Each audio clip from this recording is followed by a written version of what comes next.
በሪያል ማድሪድ መልበሻ ክፍል ውስጥ ነገሮች በማይሆን መንገድ እየሄዱ እንደሆነ ከኮንትሮል ውጪ እንደሆነና ማድሪድ ቤት ውስጥ ብዙ ነገር እየተከናወነ እንደሆነ ሳሰሙ የቀራችሁ አይመስለኝም። ታዲያ ይሄ ብጥብጥ ወይም ደግሞ በቾዋሜኒና በቫልቬርዴ መካከል እየተደረገ ያለው ጸብ ለማንቸስተር ዩናይትድ ጥቅም ሊሰጠው እንደሚችል መረጃዎች እየወጡ ይገኛሉ።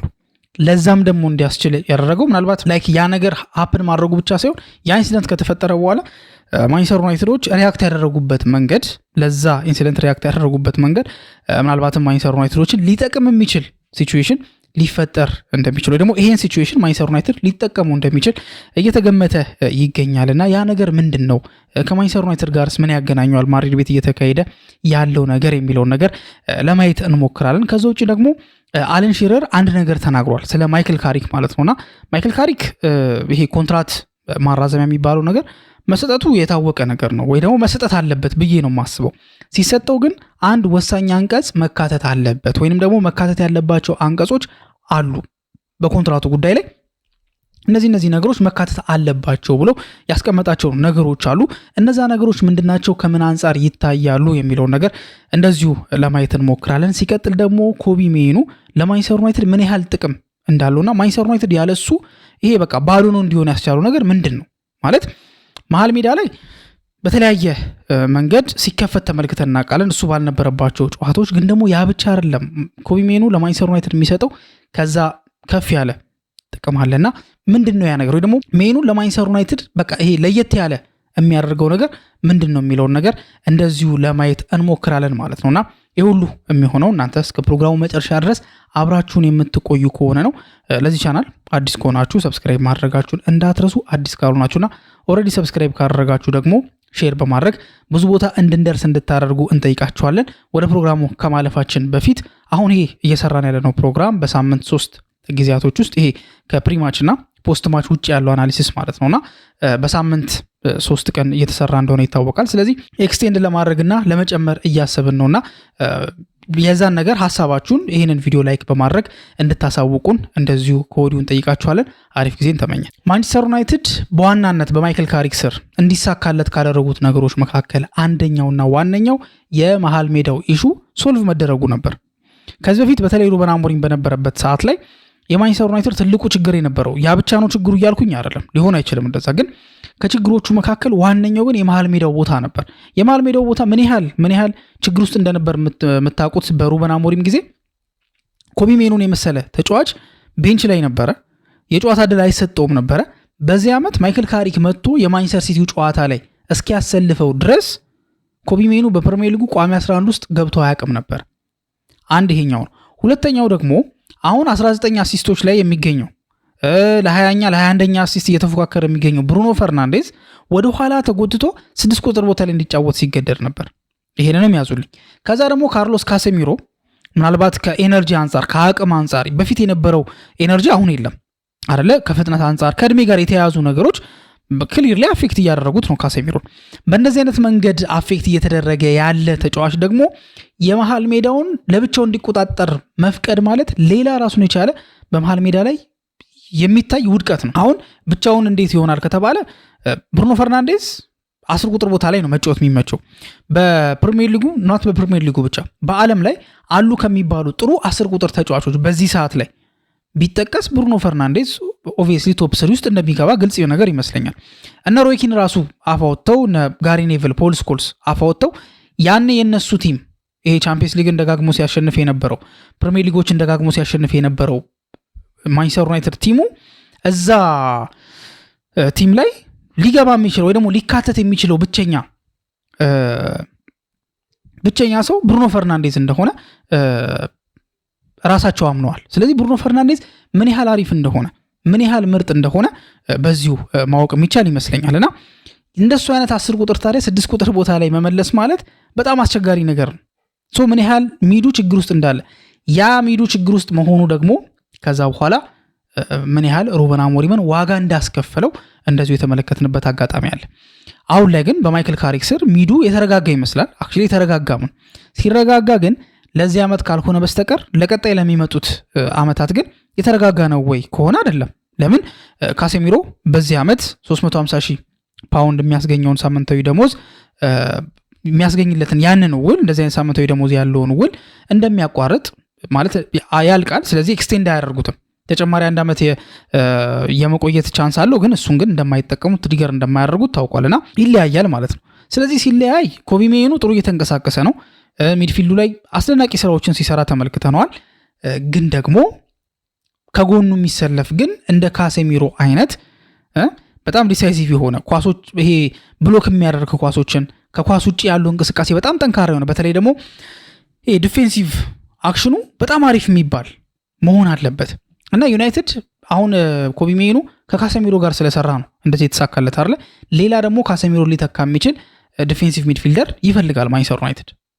ያንንም ፍለጋ ደግሞ ገበያ ላይ ወጥቷል። የተለያዩ ተጫዋቾችን አናግሯል። ብዙ ተጫዋቾች ጋር ስሙ ተያይዟል። ከምንም በላይ ግን ምናልባት ፋብሪዚዮ ሮማኖም እንዳለው ይሄ የዩናይትድ ድሪም የሆነ ሳይኒንግ ነው ብሎ ያሰበው ቹዋሜኒ ማንቸስተር ዩናይትድ በጣም ይፈልጉታል። ታዲያ ቹዋሜኒ አሁን ያለበት በማድሪድ ቤት ያለበት ነገር አንደኛ ከእድል ከመሰጠት አንጻር የቡድኑ ወሳኝ ተጫዋች ነው ወይ አይደለም ምናምን ከሚሉት ነገሮች አንጻር ቹዋሜኒ ዛትማች በጣም ወሳኝ የሚባለው ደግሞ ዲሳይሲቭ ፕሌየር እየሆነ አይደለም ለማድሪድ። በእርግጥ በመጀመሪያዎቹ ጊዜያቶች ላይ ጥሩ ጨዋታዎችን ሲያደርግ ነበረ። ቻምፒየንስ ሊግን ማሳካት የቻለ ተጫዋች ነው። ልምዱ ቀላል አይደለም። ድሪም ያስባለውም ደግሞ አንድ ትልቁ ነገር የማድሪድ ተጫዋች ስለሆነ ነው። ማለት የማድሪድ ተጫዋቾች ምንድነው ልዩ የሚያደርጋቸው? ማድሪድ ቤት ያለው ጫና ቀላል አይደለም። ማድሪድ ቤት ያለው ጩኸት ያለው ፕሬሸር ቀላል የሚባል ነገር አይደለም። በጣም ከባድ ፕሬሸር ነው ያለው። ሶ ይሄ ፕሬሸር ታዲያ ከማጋር ይቀራረባል። ከማንቸስተር ዩናይትድ ጋር የሚቀራረብ ፕሬሸር አለው። ማድሪድ ቤት ያለው ፕሬሸር ከዩናይትድ ጋር የሚቀራረብ ፕሬሸር አለው። ተጫዋቾች ደግሞ ከማድሪድ ቤት ሲመጡና ከሌላ አነስተኛ ቲም ወደ ማንቸስተር ዩናይትድ ሲመጡ አንድ አይነት አይደለም። ካሴሚሮ እኮ መጀመሪያ መጣ ተሳካለት፣ ሁለተኛው ላይ ደክሞ ነበረ። ከዛ በኋላ መልሶ ደግሞ ራሱን አገኘ። መሀል ላይ ተዳክሞ ነበር፣ መልሶ ራሱን አግኝቶ አሁን የኮንትራት ዘመኑ መጨረሻ ላይ ይገኛል። በጣም አሪፍ የሚባል ጊዜን እያሳለፈ ነው የሚገኘው። 8 ጎሎችን ያክል አስቆጥሮ በፕሪሚየር ሊጉ ማለት ነው። እንግዲህ ከዲፌንሲቭ ሚድፊልደር 8 ጎሎች ማለት በጣም ክሬዚ ነው። እንደዚህ አይነት ነገሮችን እያደረገ ነው ያለው። ሶ ከማድሪድ መምጣቱ ምን ያህል ጥቅም እንዳለው ራፋኤል ቫራን ተመሳሳይ ነገር ሲያደርግ ተመልክተነዋል አይደለ? ሶ ከዛ አንጻር ነው ለምን በጣም እንደተፈለገ ከዚህ በፊትም ሌላ ፕሮግራም ስለሰራን ወደዛ መለስ ብላችሁ መከታተል ትችላላችሁ። ግን ቹዋሜኒ ግን ለዩናይትድ ጠቃሚ ተጫዋች ነው። ታዲያ ዩናይትድ ይሄ ኢንሲደንት ከመፈጠሩ በፊትም ቹዋሜኒን ይፈልገው እንደነበር አንዳንድ ንግግሮች እንደነበሩ ካምፑን ቼክ እያደረጉ እንደነበር ይታወቃል። አሁን ግን ልክ ይሄ ዜና ከወጣ በኋላ ማለት ምን ማለት ነው?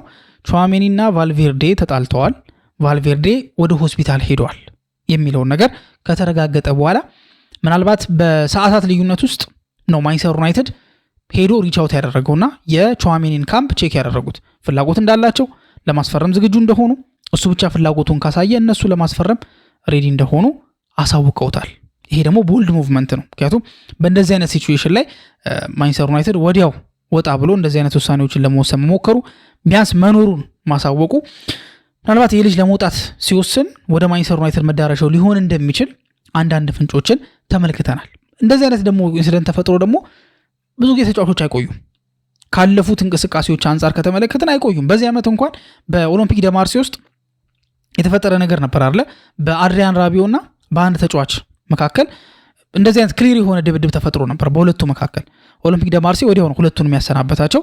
በጃንዋሪ ራቢዮ ወደ ኤሲ ሚላን፣ ያኛው ተጫዋች ቦሎኛ ይመስለኛል አይ ቲንክ የሄደው ቦሎኛ ነው።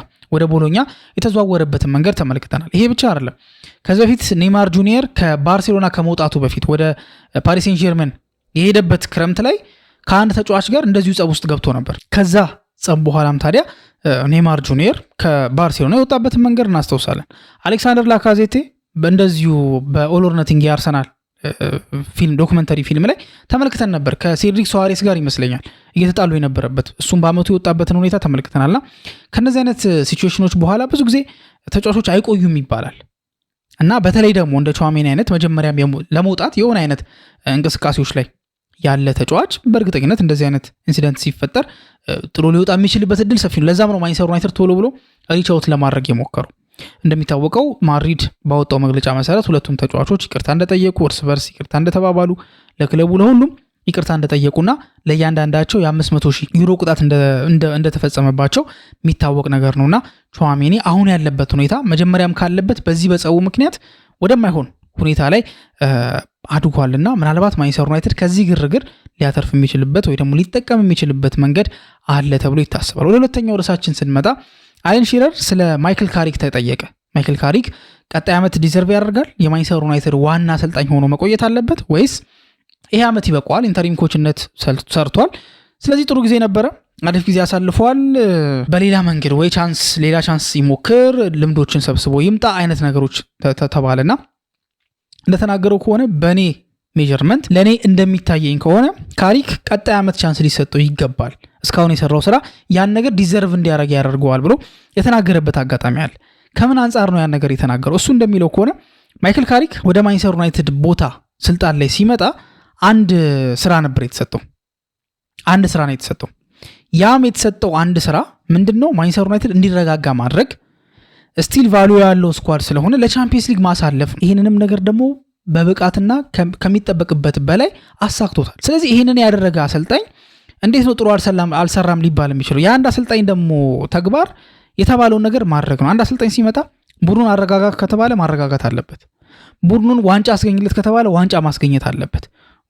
ቡድኑ ቀድሞ ዋንጫ አለው፣ አሁን ዲፌንድ አድርግ ያንን ዋንጫ ከተባለ ያንን ዋንጫ ዲፌንድ ማድረግ አለበት። እነዚህ ነገሮች መሳካት አለባቸው። አንድ አሰልጣኝ ተሳክቶለታል አልተሳካለትም ሲባል ከተጠየቀው ነገር አንጻር ነው መልሱ እኮ ጀጅ የሚደረገው አይደለ? ካሪክ ደግሞ ከተጠየቀው ነገር አንጻር መልሱ ትክክል ነው። ስለዚህ ይገባዋል። እኔ ቀጣይ ዓመት ቻንስ መሰጠቱ ላይ ምንም አይነት ጥያቄ የለኝም። ከምንም በላይ ደግሞ ማንቸስተር ዩናይትድ በዚህ ሰዓት ላይ የሚፈልጋቸው አሰልጣኞች ለምሳሌ ጁሊያን ናግልስማን የጀርመን ብሔራዊ ቡድን ይዞ ዓለም ዋንጫ ይሳተፋል። ስለዚህ በቂ ፕሪሲዝን አይኖረውም። በቂ ፕሪሲዝን ሳይኖረው ደግሞ ዩናይትድን ተረከበ ማለት የማይሆን ቀውስ ውስጥ ሊገባ ይችላል። ቡድኑ በሆነ መንገድ የሆነ ሞመንተም እያገኘ ያለው ቡድን አሰልጣኙ ሲቀየር በትክክለኛ ውሳኔ ባለመወሰኑ ማለትም ይሄ ፕሪሲዝን ባለማግኘቱ በብዙ ዩናይትድ ሰፈር ላይ ያደርግ ይችላል። ይሄ ነገር ደግሞ እንዲፈጠር መፈቀድ የለበትም ብሎ ነው የተናገረው። እንደሱ ሐሳብ ከሆነ ቻንስ ሲሰጠው ግን የአንድ ዓመት ኮንትራት ብቻ ነው መሰጠት ያለበት። ስለዚህ ቀጣይ ዓመት ታይቶ ቀጣይ ሲዝን ሙሉ ታይቶ ማለት ቀጣይ ኤፍኤ ካፕ አለ፣ ካራቦ ካፕ አለ፣ ቻምፒየንስ ሊግ አለ፣ ከፕሪሚየር ሊግ 4 ውድድር ላይ ይወዳደራል። ስለዚህ በየ3 ቀኑ ሊጫወት የሚችልበት እድል ሰፊ ነው። ሶ ይሄንን የሚወጣ ከሆነ ታዲያ የሆኑ ክሎሶች ወይ ደግሞ አንቀጾች መካተት አለባቸው። ማለትም ኢንሴንቲቮች አለ አይደለ? ለቻምፒየንስ ሊግ ካሳለፈ ለሆነ እንደዚህ ካረገ ለሆነ እንደዚህ ካረገ እንደዚህ ካደረገ በሚል ኢንሴንቲቮች መካተት መቻል አለባቸው። ስለዚህ እነዛ ኢንሴንቲቮች መካተት መቻል አለባቸው እንጂ የሆነ የ3 ዓመት ምናምን ኮንትራት መሰጠት አይደለም ያለበት። የ3 ዓመት ምናምን የ4 ዓመት ኮንትራት አይሰጥም። ዩዥዋሊ ለአሰልጣኝ 3 ዓመት ነው ብዙ ጊዜ የሚሰጠውና እንደዛ ከሚሆን 1 ዓመት ሰጡት፣ በዛ 1 ዓመት ላይ ፐርፎርማንስ እንደሚያደርገው ተወስኖ ተጨማሪ ዓመታት ሊሰጡት ይችላሉ። ግን ደግሞ ይሄ በቃ ኢንሴንቲቮች መኖር አለባቸው። እንዲካረክ ብሎ ያስቀመጠበት መንገድ አለና ካለው ነገር አንጻር የሚያሳምኑ ብዙ ነገሮች አሉት ብዬ አስባለሁ። ምክንያቱም 1 ዓመት ከሆነ አንደኛ ተርሚኔት ለማድረግ ብዙ ቀውስ ውስጥ አይገባም። ግን ደግሞ ማንቸስተር ዩናይትድ ከዚህ በኋላ አሰልጣኝ ሚድ ሲዝን ላይ የሚያሰናብት ከሆነ በቃ የማያልቅ አይነት ሳይክል ውስጥ ነው የሚገባው። ኦልሬዲ በኤሪክ ቴን ሃግ ነገር ተደርጓል፣ በሩበን አሞሪም ተደርጓል። አሁን ድጋሚ ደግሞ ለካሪክ ተሰጥቶት እንደዚህ አይነት ነገር ከተፈጠረ የማይሆን ቀውስ ውስጥ ነው ማንቸስተር ዩናይትድ የሚገባውና ምናልባት ከዚህ አንጻር አለን ሺረር ያላቸው ነገሮች ትክክል ናቸው ተብሎ ይታሰባል። በክረምቱ ደግሞ ምን እንደሚፈጠር እንመለከታለን። በመጨረሻም የምናየው ነገር ማንቸስተር ዩናይትድ ያለመሄኑ ባዶ የሚሆንበት ምክንያቶች ምንድናቸው የሚለው ነገር ነው የምንመለከተው። እንደሚታወቀው ኮቢ ሜኑ የመሃል ሜዳው ፈርጥ እንደሆነ ይታወቃል። ከካሴሚሮ ጋር ያመጡት ኬሚስትሪ በጣም የሚያስደንቅ ነው። ታዲያ ለምንድነው ባዶ የሚሆነው? ከቴክኒካልና ታክቲካል ጉዳዮች አንጻር ተመልክተን በሚገባ እዛ ቦታ ላይ ምን ጎደለ ምን እንትን አለ ምናምን የሚሉትን ነገሮች ማየት እንችላለን አይደል? ለምሳሌ ካሴሚሮ በነፃነት እንዲጫወት ያደርገዋል። ካሴሚሮን ብቻ አይደለም ብሩኖንም በነፃነት እንዲጫወት ያደርገዋል። ያ ማለት ምን ማለት ነው? ካሴሚሮ እንደሚታወቀው ወደፊት መሄድ ይፈልጋል። አንዳንዴ ያው ዲፌንሲቭ ሚድፊልደር ነውና እዛ ቦታ ላይ እንትን ማለት አለበት። ወደፊትም ግን መሄድ ይፈልጋል። ያ ብቻ አይደለም ትንሽ ስፔሶችን ነው ከቨር ማድረግ የሚችለው በዚህ ሰዓት ላይ ካሴሚሮ። አሁን ከእድሜው አንጻር ከፍጥነቱ አንጻር እንደ ድሮ አይደለም የሚሮጠው። ስለዚህ ብቻውን ብዙ ስፔሶችን ከቨር ማድረግ አይችልም። ለምሳሌ ማድሪድ በነበረበት ሰዓት ላይ ቶኒ ክሩስ እና ሞድሪች ፊት ለፊት የሚያጠቁ ተጫዋቾች ሲሆኑ ካሴሚሮ ግን ከኋላ የሚከላከለው ነው። ሞድሪች እየመጣ ያግዘዋል ኦፍኮርስ፣ ግን ደግሞ ካሴሚሮ ነው በዋናነት ሰፊ ኤሪያዎችን ከቨር እንዲያደርግ ኃላፊነት የሚሰጠው። ሜኑ ሲኖር ግን እሱም ነፃ ይወጣል። ብሩኖ ፈርናንዴዝም ወደ ኋላ እየተመለሰ ከመከላከል ማለት ማጥቃት ባለበት ሰዓት ላይ ከመከላከል ሜኑ ሴቭ አድርጎታል ማለት እንችላለን። ምክንያቱም ሜኑ ባይኖር ብሩኖ መከላከል በሌለበትም ሰዓት ላይ እየመጣ ይከላከላል። ፊት ለፊት ላይ ያለው ክሬቲቪቲ ችግር ውስጥ ይገባል ማለት ነው። ይሄ ነገር ደግሞ ከባድ ነገር ነው፣ መሆን የሌለበት ነገር ነውና ሜኑ ከዚህ አንጻር ለማንቸስተር ዩናይትድ ታክቲካሊ የሰጠው ጥቅም አለ። ከምንም በላይ ደግሞ ሜንታሊቲው ደግሞ እንደዚሁ ይደነቅለታል። ዲያጎ ዳሎም እንዳለው ባለፉት ጊዜያቶች ላይ መጥፎ የሚባሉ ጊዜያቶችን ማሳለፉ ለራሱ ይጠቅመዋል። ከዚህ በኋላ እንዲያደርግ ነው የሚያደርገው እንጂ ወደኋላ የሚያሽመደምደው ነገር አይደለም። ስለዚህ ጥቅም ያገኝበታል ብሎ ተናግሯልና እንዳልኳችሁ ከቴክኒካልና ታክቲካል ጉዳይ ባለፈ ሜንታሊ ያለው ስትሬንግዝ ሜንታሊ ያለው ጥንካሬ ይህንን ተጫዋች የተለየ እንዲሆን ያደርገዋል። በዛም ምክንያት ነው ኮቢ ሜኑ አሁን ላይ እየተሳካለትም ያለው እያደረገ ያለውንም ነገሮች እያደረገ ያለው ከዛ ነገር አንጻር ኮቢ ሜኑ ከዚህ አንጻር ለማንቸስተር ዩናይትድ ጥቅምም እየሰጠ ነው።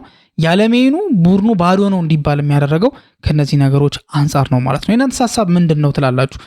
ቹዋሜኒ ይሄ ግርግር መፈጠሩ ለማንቸስተር ዩናይትድ ጥቅም ይሰጣል ብላችሁ ታስባላችሁ? እንደዚሁም ደግሞ ስለ ካሪክስ ኮንትራት ጉዳይ ያላችሁ ሐሳብ ምንድን ነው የሚለውን ነገር ደግሞ በኮሜንት ሴክሽን ላይ ታሳውቁን እንጠይቃችኋለን። እስካሁን ድረስ አብራችሁን ስለቆያችሁ እናመሰግናለን። በቀጣይ ፕሮግራም እስከምንገናኝ ድረስ መልካም ጊዜ ይሁንላችሁ።